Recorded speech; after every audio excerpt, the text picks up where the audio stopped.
Hi guys, today I want to talk about my recent experience with Concerta. This week I haven't been taking my tablets because I've had a bit of a rough time with anxiety. Last week I was taking it every single day and it was just giving me pretty bad anxiety, both physically and mentally. I have this theory about Concerta in that if you take it every single day, I think that it can build up in your system and it can manifest in physical ways and it can manifest in psychological ways, because I don't think it's a good idea to take it every single day, you see, but I was using it as a way to sort of access the best version of myself, and I think it's a bit of a destructive thing to do because it can send you down a spiral of addiction, or it can send you down sort of the wrong path, because you're basically just abusing the drug. You're using it to your advantage, or at least you think you're using it to your advantage, because you think that it's providing you with access to the best performance you can get. And you know, while it definitely does work and it definitely can really improve your life, I think there's this maximum point where if you go too high up, you eventually start to come right down. And I think it can definitely impact your life negatively if you're not careful. So my method's been with this Zenadate XL, 36 milligrams. But I've been taking it in different dosages, believe it or not. It's not really orthodox, you shouldn't do this, and I don't recommend that you do it. But the only reason why I've done it is because I think, well, it shouldn't be very dangerous, because these tablets have got these little sort of marks in the center of them, and that tells me that they could possibly be snapped in half and taken half a dose, which is what I was doing. You see that there? Can you see the little line just where my fingertip is?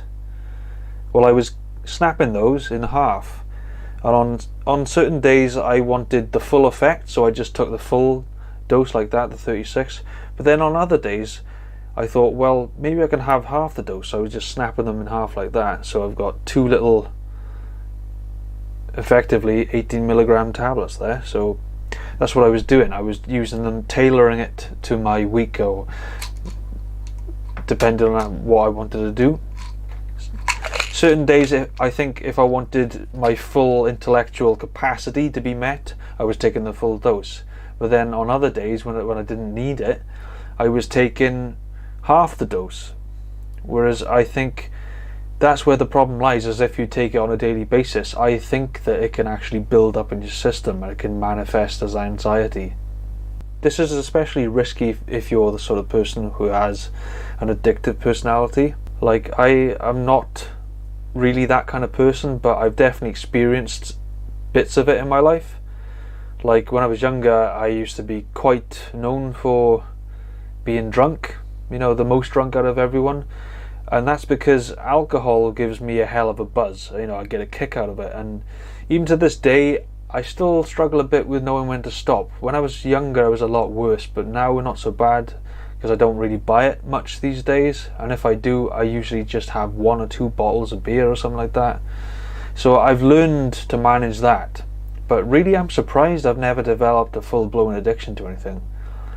You know, I tried smoking as well, but I'd only do that with drinking, and I didn't want to do that because of the health implications, so I actually started vaping, and I vaped for a year, and I thought to myself, well, why the hell am I doing this? Why am I wasting my money on this pointless nicotine juice? So I just quit it, and actually I didn't really find it hard to do that, surprisingly.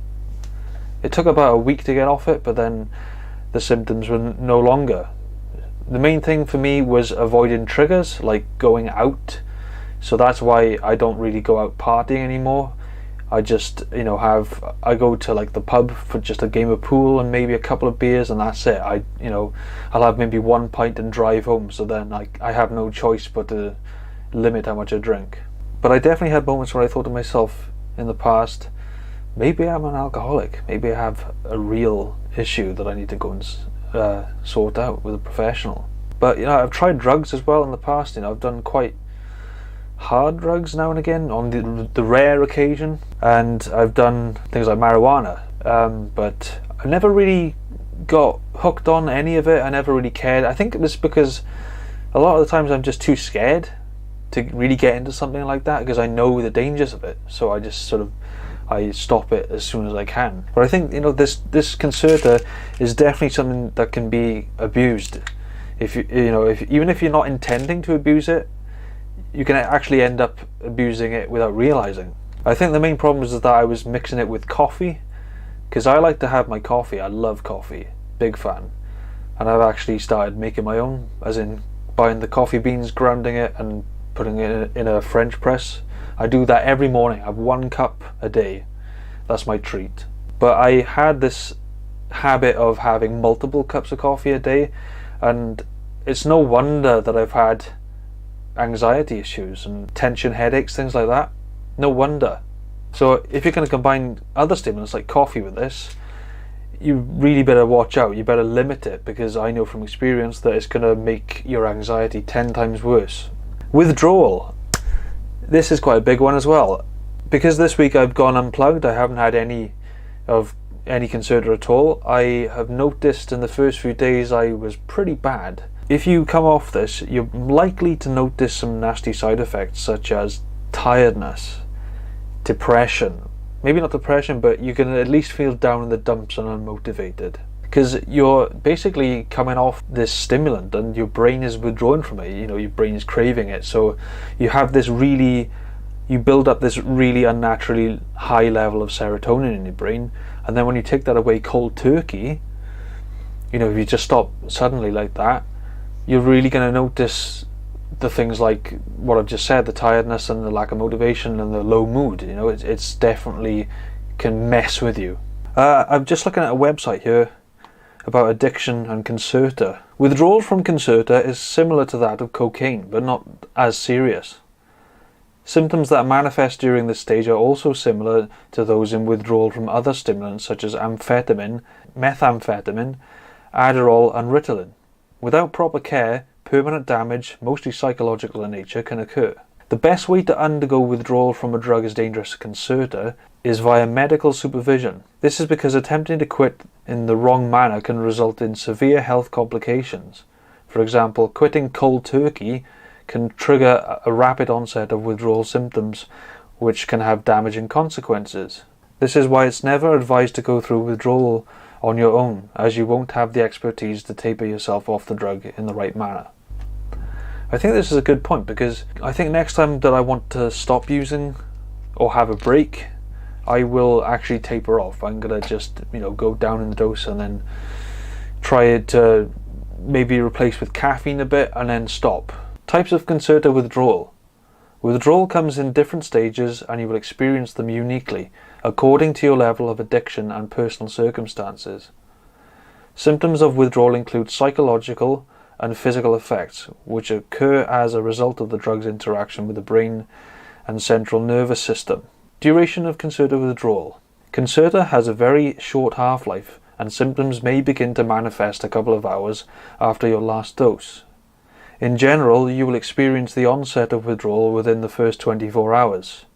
The length of withdrawal will depend on the amount of Concerta you consumed and the intervals between intake and how long you abuse the drug. Withdrawal may be prolonged if your Concerta dependence and tolerance are severe. You could also be faced with harsher withdrawal symptoms if you abused Concerta in combination with other harmful substances. So in other words, if you mix it with other things like coffee and you have too much of it, it's definitely going to mess with you. So don't be worried about this. As long as you're sensible and you go to your doctor and you get the recommended dose and you regularly update them about how it's affecting you, they'll give you things like blood tests. They'll test your heart rate to see if you have any history of any problems in your heart, any susceptibility to disease or things like heart disease, things like that. So don't let this video put you off. It can be very, very helpful if you do it correctly, if you're smart about it and you don't abuse it. And also, you don't need things like coffee and tea and all those other things, because this is great enough. So you don't want to become dependent on anything. You want to do it as and when you need. But I think if you're going to do it every day, you need to have the dose that's right for you. But also, don't be afraid to go a day without it. You don't need to be on this 24/7. You know, it's not. I don't think it's good to be on a drug 24/7. So thanks for joining me, guys. I really appreciate it if you subscribed to my channel and give me a thumbs up on the video if you found it helpful. So I'll see you next time, guys. Bye bye.